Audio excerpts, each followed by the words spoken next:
Long-term viewers will know that I have a penchant and a love for picking up minimalistic puzzle games that are between that kind of £2 to £4 range on Steam. I eat them up for breakfast. I'm generally quite terrible at them, which makes getting gameplay footage for these reviews quite tricky. But I do eat them up for breakfast. They're great. The Sinkr series is one of my favourite. Sinkr 1 and 2 I've got reviews on already on this channel, and they're just instant thumbs up from me. And Sinkr 3 releases on the 25th of August and is the culmination really of this entire series. If you've never played a Sinkr game before, you have these like retractable hooks that can scoop up pucks and drop the pucks into various different holes depending on the shape. You've got squares and circles in this game. And the idea is that you really only want to usually put squares in squares and circles in circles, but a circle can fall into a square and then that buggers you up because you might have a square that then can't fit in a circle. So you're like, restart. All of this is around trying to work out how to get the pucks into the right place. And your hooks can be spun on their axis sometimes they can't. But also it's about trying to like hooks together so that they can drag each other back and forth so that you can get multiple goes at things, and creating like weird and wonderful chain links where you push pucks from one hook to another as you go around the levels. Sinkr 3 offers 3 new gameplay mechanics that make Sinkr 3 the most complicated and complex version of Sinkr that's out there, and it's a good way to round off the franchise because it does feel like a culmination of everything. The previous 2 Sinkr games were always about horizontal and vertical movement, but in Sinkr 3 you can now move diagonally, and I cannot stress enough how much that complicates some of these puzzles.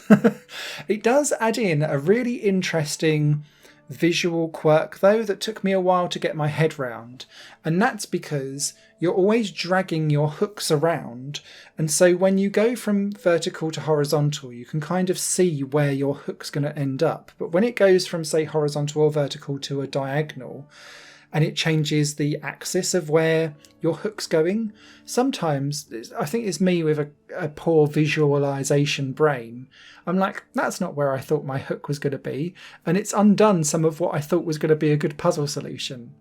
To combat this, as you'll see in the gameplay though, there's a like celestial blueprint of different graph lines going on, vertical, horizontal, and now diagonally, to try and help you understand exactly where the things are going to go to. So that did help me out, but it just took a little bit of getting used to, because quite often I'm thinking, right, if that moves into a diagonal position, quite often you're having to scoop up things with your hooks. And then I was like, no, that's not actually where the hook's going to be at all. So then I'd be like, undo.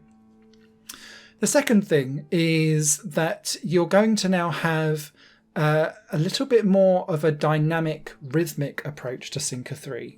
And this is because you've got these propulsion pads that will push your pucks into various different directions. And that can be, again, horizontal, vertical, and diagonally.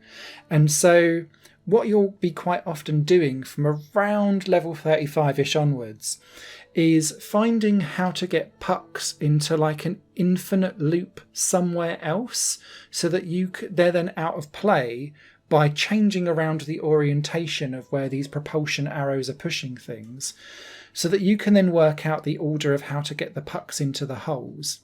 And that's because it's tied to the third and final extra gameplay mechanic, that instead of just having one Sinkr hole for one object, now you'll have multiple. So it could be that your pucks are in the order of circle, square, circle, but you'll need to get a square in first before another square and then a circle. And so you're trying to work out, because you can't like shuffle the pucks in any other way, you're going to have to work out how to get rid of the puck that you don't need, usually by propelling it somewhere else first, and then sorting out your pucks and getting them in the right order, and then turning around the propulsion units and then bringing it back in again. This is complicated, and it requires a little bit of reverse engineering. And what I really like about Sinkr 3, and the reason why it was much more complex than the other two, is because when you look at a solution, sometimes you're really trying to work out where is the best place to start. And you've almost got to then work out, okay, is that a square or a circle that's going in there?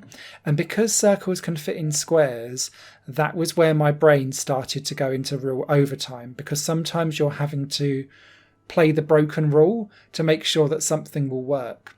And so it starts to bring in like a rhythmic snooker feel to the game. Sounds like an odd thing to say, but because these propulsion arrows are so integral to everything from the halfway mark onwards, alongside the hooks, it feels noticeably much more different and distinct from the other two Sinkr games that felt much more basic. Still great games, but much more basic. This requires you to think of several things on your feet. I also found as well that quite often I would try and chance it by having something in propulsion going back and forth, and I'd quickly trigger something else to go in and then like spin the arrows round. Maybe that's just me as a rhythm gamer.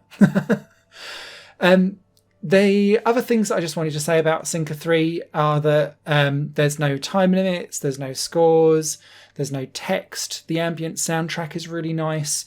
As you move things around, piano notes do ping off, which kind of feels rhythmic, but it's not rhythmic per se. The other thing that I'd say as well is that the way how the levels are structured, and I did take advantage of this, because sometimes you look at a level and you just go, I don't know. And then you need to come back to it later.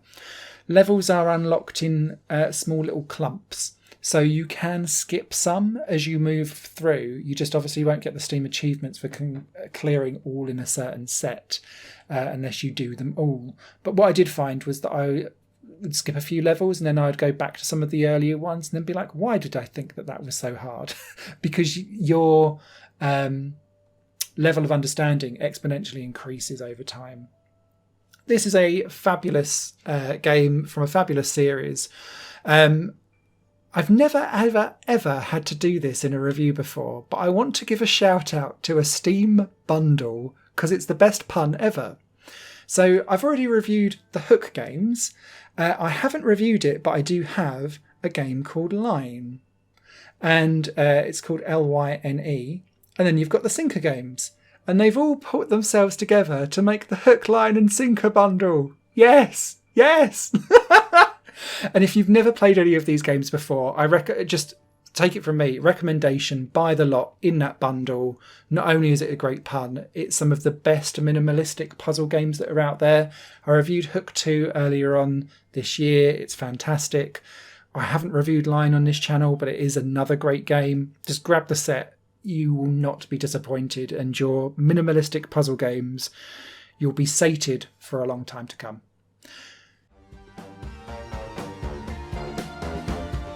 Higher Plane Games is part of the Higher Plane Network, a completely independent media outlet supported by people like you. The goal is to create the best possible content that cultivates a richer indie scene for games as well as music and entertainment.